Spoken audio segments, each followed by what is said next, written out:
आकाशवाणी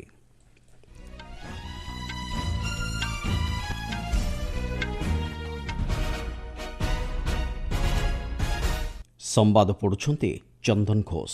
मुख्य संवाद सेमिकन इंडिया 2025 अवसर में आज नूआदिल्ली में विश्वर प्रमुख सेमिकंडक्टर शिल्प संस्थार सीईओ मानक सह आलोचना करेंगे प्रधानमंत्री। नूआदिल्ली में आज अनुष्ठित होबाक 56तम जीएसटी परिषद बैठक में अध्यक्षता करेंगे अर्थमंत्री। प्रधानमंत्री आज नूआदिल्ली ठारे विभिन्न गुरुत्वपूर्ण प्रसंग में तांको सिंगापुर प्रतिपक्षों सहित करेंगे द्विपक्षीय बैठक। 2070 मसीहा सुधा भारत को एक कार्बन न्यूट्रल देश भाव गढ़ी तोलिबा लागि लक्ष्य धार्य होईछि। सड़क परिवहन राजपथ मंत्री सूचना एवं एशिया कप पुरुष हॉकी प्रतियोगितार सुपर 4 पर्याय आरंभ हेबो आज ठारू।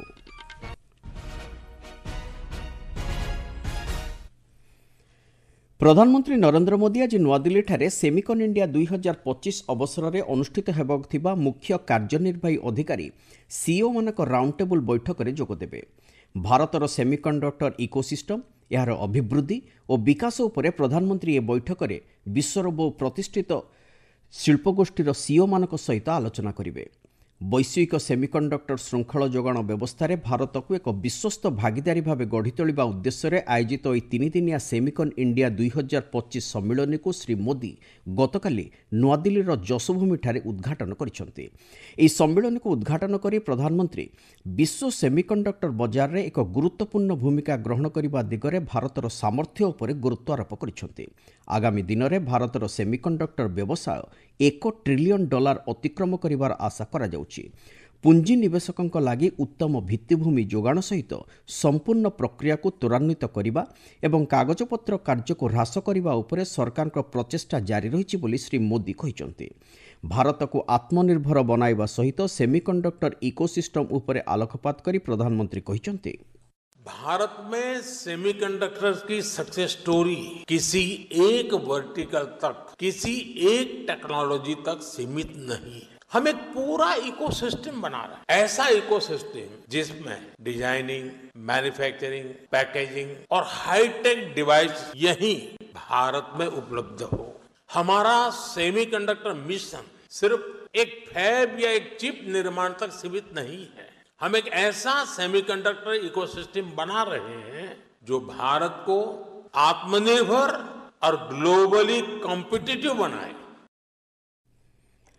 अर्थमंत्री निर्मला सीतारमण अध्यक्षतार आज नूआदिल्ली ठारे 56तम वस्तु और सेवाकर जीएसटी परिषद बैठक अनुष्ठित होब। एही 2 दिनिया सम्मेलन में भारतर परवर्ती पीढ़ी जीएसटी संस्कार टिकस हार को जुक्तियुक्त करने सहित यह प्रक्रिया को अधिक सरलीकरण करने उपरे मुख्यतः आलोचना कराजिबार कार्यसूची रही। प्रधानमंत्री नरेंद्र मोदी चलित वर्ष स्वाधीनता दिवस अवसर में देशवासी को उद्बोधन देवा समय जीएसटी माध्यम देश किभली उपकृत होईछि से संपर्क में आलोकपात करथिले। एथिसहित श्री मोदी जीएसटी अधीन में आगामी पीढ़ी लगी संस्कारमूलक पदक्षेप उपरे गुरुत्वारोप करी कहिथिले एहा द्वारा साधारण जनता, कृषक, मध्यवित्त परिवार और एमएसएमई गुड़िक विशेष उपकृत हो पारिबे। आगामी दीपावली अवसर में यह परवर्ती पीढ़ी जीएसटी संस्कार व्यवस्थार उन्मोचन कराजिबो। एहा द्वारा अत्यावश्यक सामग्री उपरे टिकस ह्रास कराजिबा सहित उभय स्थानीय व्यवसायी एवं ग्राहकों को आश्वस्ति मिलिबो। पिछले 8 साल से हमने जीएसटी का बहुत बड़ा रिफॉर्म किया, पूरे देश में टैक्स के बर्डन को कम किया और 8 साल के बाद समय की मांग है कि हम एक बार उसको रिव्यू करें। हमने एक हाई पावर कमेटी को बिठा करके रिव्यू शुरू किया, राज्यों से भी विचार विमर्श किया। हम नेक्स्ट जनरेशन जीएसटी रिफॉर्म्स लेकर के आ रहे हैं। ये दिवाली के अंदर आपके लिए तोहफा बन जाएंगे। आत्मनिर्भर भारत निर्माण लगी केंद्र सरकार जीएसटी रे केतक गुरुत्वपूर्ण संस्कार आनिबा लगी एक मंत्रिस्तरीय कमिटी गठन करिसेंति। गत मासरे एही कमिटीर बैठक अनुष्ठित होइथिला। आपण माने संवाद शुणुचंती आकाशवाणी। प्रधानमंत्री नरेंद्र मोदी को निमंत्रण क्रमे तांको सिंगापुर प्रतिपक्ष लॉरेंस वेंग गतकाली संध्यारे एक 3 दिनिया भारत गस्तरे आसी नूआदिल्ली रे पहुंचिचंती। आज उभय नेता विभिन्न गुरुत्वपूर्ण प्रसंग में द्विपक्षीय आलोचना करिवार कार्यसूची रही। एतद व्यतीत श्री लॉरेंस राष्ट्रपति द्रौपदी मुर्मू को मध्य साक्षात करेंगे। ସିଙ୍ଗାପୁର ପ୍ରଧାନମନ୍ତ୍ରୀଙ୍କର ଭାରତ ଗସ୍ତ ସମ୍ପର୍କରେ ବୈଦେଶିକ ମନ୍ତ୍ରଣାଳୟ ପକ୍ଷରୁ ଦିଆଯାଇଥିବା ସୂଚନା ଅନୁଯାୟୀ ଭାରତ ସିଙ୍ଗାପୁର କୂଟନୀତି ସମ୍ପର୍କର 60ତମ ବାର୍ଷିକୀ ପୂର୍ତ୍ତି ଅବସରରେ ଏହି ଗସ୍ତ ଦୁଇ ଦେଶ ମଧ୍ୟରେ ଭାଗିଦାରୀକୁ ଅଧିକ ସଶକ୍ତ କରିବ। ଏତଦ୍ବ୍ୟତୀତ ଉଭୟ ଦେଶର ପ୍ରଧାନମନ୍ତ୍ରୀଙ୍କୁ ଆପୋଷ ସ୍ୱାର୍ଥ ଜଡ଼ିତ ବିଭିନ୍ନ ଆଞ୍ଚଳିକ ତଥା ବୈଶ୍ୱିକ ସମସ୍ୟା ଉପରେ ଆଲୋଚନା କରିବା ଲାଗି ମଧ୍ୟ ଅବସର ମିଳିବ। ମନ୍ତ୍ରଣାଳୟ କହିଛି ଭାରତର ଆକ୍ଟ ଇଷ୍ଟ ନୀତି ସମେତ ବିଭିନ୍ନ ପ୍ରସଙ୍ଗରେ ସିଙ୍ଗାପୁର ଭାରତର ଏକ ଗୁରୁତ୍ୱପୂର୍ଣ୍ଣ ଭାଗିଦାରୀ ରହିଆସିଛି। ଗତବର୍ଷ ସେପ୍ଟେମ୍ବର ମାସରେ ପ୍ରଧାନମନ୍ତ୍ରୀ ଶ୍ରୀ ମୋଦିଙ୍କର ସିଙ୍ଗାପୁର ଗସ୍ତ ଅବସରରେ ଦୁଇ ଦେଶ ମଧ୍ୟରେ ଥିବା ଦ୍ୱିପକ୍ଷୀୟ ସମ୍ପର୍କକୁ ଏକ ସମନ୍ୱିତ ରଣନୀତିକ ଭାଗିଦାରୀରେ ପରିଣତ କରାଯାଇପାରିଛି ବୋଲି ବୈଦେଶିକ ବ୍ୟାପାର ମନ୍ତ୍ରଣାଳୟ ପକ୍ଷରୁ ସୂଚନା ଦିଆଯାଇଛି। ସିଙ୍ଗାପୁର ପ୍ରଧାନମନ୍ତ୍ରୀ ଗତକାଲି ଦିଲ୍ଲୀ ବିମାନ ବନ୍ଦରରେ ପହଞ୍ଚିବା ପରେ ଅର୍ଥ ରାଷ୍ଟ୍ରମନ୍ତ୍ରୀ ପଙ୍କଜ ଚୌଧୁରୀ ତାଙ୍କୁ ସ୍ୱାଗତ କରିଥିଲେ। ଅର୍ଥ ଏବଂ କର୍ପୋରେଟ୍ ବ୍ୟାପାର ମନ୍ତ୍ରୀ ନିର୍ମଳା ସୀତାରମଣ ଗତକାଲି ନୂଆଦିଲ୍ଲୀଠାରେ ସିଙ୍ଗାପୁର ପ୍ରଧାନମନ୍ତ୍ରୀ ଲରେନ୍ସ ୱେଙ୍ଗଙ୍କୁ ସାକ୍ଷାତ କରିଛନ୍ତି। ଦୁଇ ଦେଶ ମଧ୍ୟରେ ବାଣିଜ୍ୟ ଓ ପୁଞ୍ଜିନିବେଶ, ଫିନ୍ଟେକ୍, ଦକ୍ଷତା ବିକାଶ, ସ୍ୱାସ୍ଥ୍ୟସେବା ଓ ସଂଯୋଗୀକରଣ ଭଳି ପ୍ରମୁଖ କ୍ଷେତ୍ରରେ ଜାରି ରହିଥିବା ସମନ୍ୱିତ ରଣନୀତିକ ଭାଗିଦାରୀକୁ ସଶକ୍ତ କରିବା ଉପରେ ଉଭୟ ନେତା ଆଲୋଚନା କରିଛନ୍ତି। ଏହିସବୁ କ୍ଷେତ୍ରରେ ଦୁଇ ଦେଶ ମଧ୍ୟରେ ସହଯୋଗକୁ ଅଧିକ ସୁଦୃଢ଼ କରିବା ଲାଗି ମଧ୍ୟ ଉଭୟ ନେତା ସହମତ ହୋଇଛନ୍ତି। ଜର୍ମାନ ବୈଦେଶିକ ମନ୍ତ୍ରୀ ଜୋହାନ୍ ଡେଭିଡ୍ ୱାଡେଫୁଲ୍ ଭାରତକୁ ଦୁଇଦିନିଆ ସରକାରୀ ଗସ୍ତରେ ଆସି ଗତ ରାତିରେ ନୂଆଦିଲ୍ଲୀରେ ପହଞ୍ଚିଛନ୍ତି। ଏହି ଗସ୍ତ ଅବସରରେ ଶ୍ରୀ ୱାଡେଫୁଲ୍ ବୈଦେଶିକ ବ୍ୟାପାର ମନ୍ତ୍ରୀ ଡକ୍ଟର ଏସ୍ ଜୟଶଙ୍କର ଏବଂ ବାଣିଜ୍ୟ ଓ ଶିଳ୍ପ ମନ୍ତ୍ରୀ ପୀୟୂଷ ଗୋୟଲଙ୍କ ସହିତ ସାକ୍ଷାତ ଆଲୋଚନା କରିବେ। ସାମାଜିକ ଗଣମାଧ୍ୟମରେ ପୋଷ୍ଟ କରି ବୈଦେଶିକ ମନ୍ତ୍ରଣାଳୟର ମୁଖପାତ୍ର ରଣଧୀର ଜୟସ୍ୱାଲ କହିଛନ୍ତି, ଭାରତ ଜର୍ମାନ ମଧ୍ୟରେ ବିବିଧ କ୍ଷେତ୍ରରେ ଥିବା ରଣନୀତିକ ଭାଗିଦାରୀର 25 ବର୍ଷ ପୂର୍ତ୍ତି ହେଉଥିବାରୁ ଶ୍ରୀ ୱାଡେଫୁଲ୍ଙ୍କର ଏହି ଗସ୍ତ ଏହାକୁ ଅଧିକ ସଶକ୍ତ କରିବ ବୋଲି ଆଶା କରାଯାଉଛି। 2070 ମସିହା ସୁଦ୍ଧା ଭାରତକୁ ଏକ କାର୍ବନ ନ୍ୟୁଟ୍ରାଲ ଦେଶ ଭାବେ ଗଢ଼ି ତୋଳିବା ଲାଗି ପ୍ରଧାନମନ୍ତ୍ରୀ ନରେନ୍ଦ୍ର ମୋଦି ଲକ୍ଷ୍ୟ ଧାର୍ଯ୍ୟ କରିଛନ୍ତି। ଗତକାଲି ନୂଆଦିଲ୍ଲୀଠାରେ ଅନୁଷ୍ଠିତ 20ତମ ବିଶ୍ୱ ନିରନ୍ତରତା ସମ୍ମିଳନୀରେ ଉଦ୍ବୋଧନ ଦେଇ ସଡ଼କ ପରିବହନ ଓ ରାଜପଥ ମନ୍ତ୍ରୀ ନୀତିନ ଗଡ଼କରୀ ଏହି ସୂଚନା ଦେଇଛନ୍ତି। ସେ କହିଛନ୍ତି, ଜଳବାୟୁ ପରିବର୍ତ୍ତନ ଏବଂ ବିଶ୍ୱ ତାପମାନ ଆଗାମୀ ପିଢ଼ି ଲାଗି ଏକ ପ୍ରମୁଖ ଆହ୍ୱାନ ସୃଷ୍ଟି କରିଛି। ଯେକୌଣସି ଦେଶ, ସମାଜ, ଅର୍ଥନୀତି ବା ଜୈବ ବ୍ୟବସ୍ଥା ଲାଗି ପରିବେଶର ଏକ ଗୁରୁତ୍ୱପୂର୍ଣ୍ଣ ଭୂମିକା ରହିଛି ବୋଲି ଶ୍ରୀ ଗଡ଼କରୀ ମତବ୍ୟକ୍ତ କରିଛନ୍ତି। ଭୂକମ୍ପ ବିଧ୍ୱସ୍ତ ଆଫଗାନିସ୍ତାନକୁ ଭାରତ ମାନବୀୟ ସହାୟତା ଆକାରରେ 21 ଟନ୍ ରିଲିଫ୍ ସାମଗ୍ରୀ ପଠାଇଛି।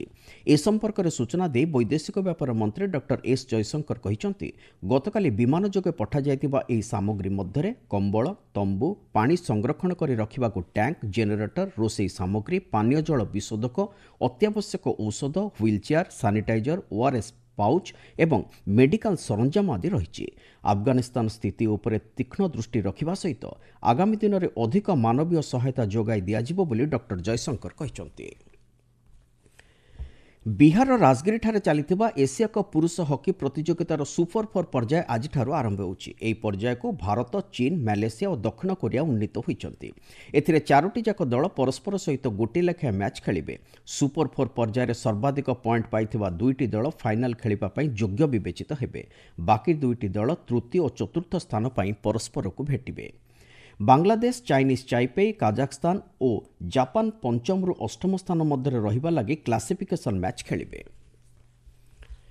ୟୁଏସ୍ ଓପନ୍ 2025ର ପୁରୁଷ ଡବଲ୍ସ କ୍ୱାର୍ଟର ଫାଇନାଲ୍ ପର୍ଯ୍ୟାୟକୁ ଭାରତର ଟେନିସ୍ ତାରକା ୟୁକି ଭାମ୍ବ୍ରି ଏବଂ ତାଙ୍କର ନ୍ୟୁଜିଲାଣ୍ଡ ଭାଗିଦାରୀ ମାଇକେଲ ଭେନସ୍ ଉନ୍ନୀତ ହୋଇଛନ୍ତି। ଗତକାଲି ଅନୁଷ୍ଠିତ ପ୍ରି କ୍ୱାର୍ଟର ଫାଇନାଲ୍ରେ ଏହି ଯୋଡ଼ି ଜର୍ମାନର କେଭିନ୍ କ୍ରାୱିସ୍ ଓ ଟିମ୍ ପୁଜ୍ଙ୍କ ଯୋଡ଼ିକୁ 6-4, 6-4 ସେଟ୍ରେ ପରାସ୍ତ କରିଛନ୍ତି। ଆଜି ରାତିରେ ଅନୁଷ୍ଠିତ ହେବାକୁ ଥିବା କ୍ୱାର୍ଟର ଫାଇନାଲ୍ରେ ଭାମ୍ବ୍ରି ଭେନସ୍ ଯୋଡ଼ି ଯୁକ୍ତରାଷ୍ଟ୍ର ଆମେରିକାର ରାଜୀବ ରାମ ଓ ତାଙ୍କର କ୍ରୋଏସିଆ ଯୋଡ଼ି ନିକୋଲା ମେକ୍ଟିକ୍କୁ ଭେଟିବେ। ସମ୍ମାନଜନକ ଫ୍ରାଇଡ୍ ଗ୍ରାଣ୍ଡ ସୁଇସ୍ 2025 ଆଜିଠାରୁ ଉଜବେକିସ୍ତାନର ସମରକନ୍ଦଠାରେ ଆରମ୍ଭ ହେଉଛି। ବିଶ୍ୱ ଚେସ୍ର ବିଭିନ୍ନ ଗୁରୁତ୍ୱପୂର୍ଣ୍ଣ ଟୁର୍ଣ୍ଣାମେଣ୍ଟ ମଧ୍ୟରୁ ଅନ୍ୟତମ ଭାବେ ବିବେଚିତ ଏହି ପ୍ରତିଯୋଗିତା ଆସନ୍ତା 15 ତାରିଖ ପର୍ଯ୍ୟନ୍ତ ଚାଲିବ। ଭାରତର ଆର୍ ପ୍ରାଗ୍ନାନନ୍ଦା, ଡି ଗୁକେଶ, ଅର୍ଜୁନ ଏରିଗାଇସି, ଭିଦିତ ଗୁଜରାଟି, ଦିବ୍ୟା ଦେଶମୁଖ, ବୈଶାଳୀ ରମେଶ ବାବୁ, ବନ୍ତିକା ଅଗ୍ରୱାଲ ଭଳି ପ୍ରମୁଖ ଖେଳାଳି ଏଥିରେ ଅଂଶଗ୍ରହଣ କରୁଛନ୍ତି। ମୁଖ୍ୟ ସମ୍ବାଦଗୁଡ଼ିକ ପୁଣି ଥରେ। ସେମିକନ୍ ଇଣ୍ଡିଆ 2025 ଅବସରରେ ଆଜି ନୂଆଦିଲ୍ଲୀରେ ବିଶ୍ୱର ପ୍ରମୁଖ ସେମିକଣ୍ଡକ୍ଟର ଶିଳ୍ପ ସଂସ୍ଥାର ସିଇଓମାନଙ୍କ ସହ ଆଲୋଚନା କରିବେ ପ୍ରଧାନମନ୍ତ୍ରୀ।